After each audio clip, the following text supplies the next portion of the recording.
నమస్తే, మీరు చూస్తున్నారు జేఆర్పి కుర్రోడ్ యూట్యూబ్ ఛానల్. ఈరోజు మనం ఇటీవల జరిగిన మధ్యప్రదేశ్లోని జబల్పూర్ జిల్లా బర్గి డ్యామ్ పడవ ప్రమాదం గురించి ఈ వీడియోలో క్లుప్తంగా తెలుసుకుందాం. మధ్యప్రదేశ్లోని జబల్పూర్ జిల్లా బర్గి డ్యామ్ వద్ద ఏప్రిల్ 30, 2026న జరిగిన విషాదకర నౌక ప్రమాదం గురించి ఈ వీడియోలో ప్రమాద ఘటన గురించి పూర్తిగా నా వాయిస్ ఓవర్తో తెలియజేయాలనుకుంటున్నాను.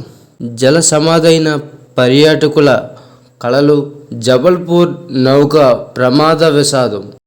ప్రకృతి ఎప్పుడు పలకరిస్తుందో, ఎప్పుడు పగబడుతుందో ఎవరూ ఊహించలేరు కదూ. సరదాగా గడపాలని వెళ్ళిన ఆ పర్యాటకుల జీవితాల్లో కూడా అదే జరిగింది. మధ్యప్రదేశ్లోని జబల్పూర్ నర్మదా నది తీరాన ఉండే ఆ ప్రకృతి అందాలకు నెలవు.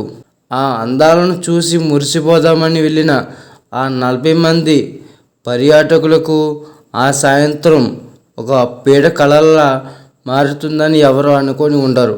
బర్గి డ్యామ్ దగ్గర ప్రమాదం జరిగిన తీరు.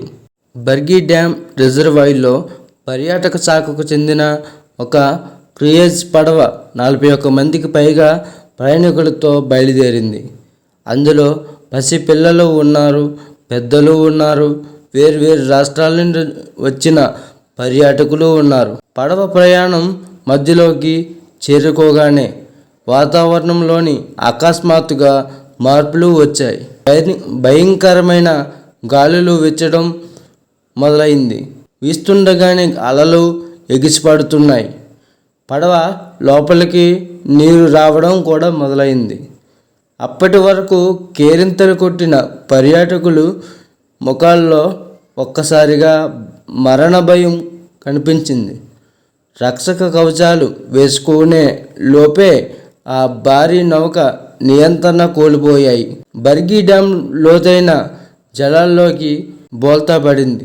ప్రాణాలను కాపాడుకోవడానికి అందరూ ఆర్తనాదాలు చేస్తూ నీళ్ళలో మునిగిపోయారు.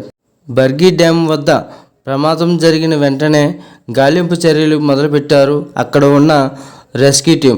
కానీ ఆ రాత్రి చీకటి గాలుల వల్ల సహాయక చర్యలకు ఆటంకం కలిగించింది. మరుసటి రోజు ఉదయం వెలుగులోకి వచ్చిన కొన్ని దృశ్యాలను చూస్తే ఎవరికైనా కన్నీళ్ళాగవు. ముఖ్యంగా సహాయక సిబ్బందికి ఒక మృతదేహం కనిపించింది. అది ఒక తల్లి తన కొడుకును గట్టిగా అత్తుకొని ఉన్న స్థితిలో. అక్కడ తల్లి కొడుకుల శవాలు కనిపించి చనిపోయిన స్థితిలో ఉన్న తన బిడ్డను వదలలేదు ఆ తల్లి. కన్నా, మరణంలోనూ నిన్ను వీడనురా అన్నట్లుగా ఉన్న ఆ దృశ్యం చూసి రక్షక బృందాలు కూడా కన్నీరు పెట్టాయి. ఈ ప్రమాదంలో ఇప్పటి వరకు 13 మంది ప్రాణాలు కోల్పోయారు. అందులో 5 ఏళ్ల చిన్నారి విరాజ్ సోని, తమిళనాడుకు చెందిన తమిళ్ వేదన్ వంటి చిన్నపిల్లలు ఉండడం అత్యంత బాధాకరం. బర్గి డ్యామ్ వద్ద ప్రమాదం జరగడానికి కారణం నిర్లక్ష్యం, ఒక నిట్టూర్పు. ప్రమాదం తర్వాత వినిపిస్తున్న చేదు నిజం ఏమిటంటే వాతావరణ శాఖ ముందుగానే ఎల్లో అలర్ట్ ప్రకటించింది. భారీ గాలులు వీస్తాయని హెచ్చరించింది. అయినా సరే పర్యాటక క్రూయిజ్ను అనుమతించడం వెనుక ఎవరి నిర్లక్ష్యం ఉంది? ఆ బోటు 20 ఏళ్ల పాతదని కూడా తెలుస్తుంది. పడవ నడిపిన పైలట్ మహేష్ పటేల్ మాటల్లో అది అకస్మాత్తుగా వచ్చిన తుఫాను. గాలి వేగాన్ని ఆపడం ఎవరి తరం కాలేదు అని చెబుతున్నాడు. కానీ ఒకే కుటుంబానికి చెందిన 3 పిల్లలు, 9 జల సమాధి అయినప్పుడు ఆ కుటుంబాల వేదనకు ఎవరు సమాధానం చెబుతారు? ఈ సంఘటన కేవలం ఒక ప్రమాదం మాత్రమే కాదు, మన వ్యవస్థలో ఉన్న లోపాలకు ఒక నిదర్శనం.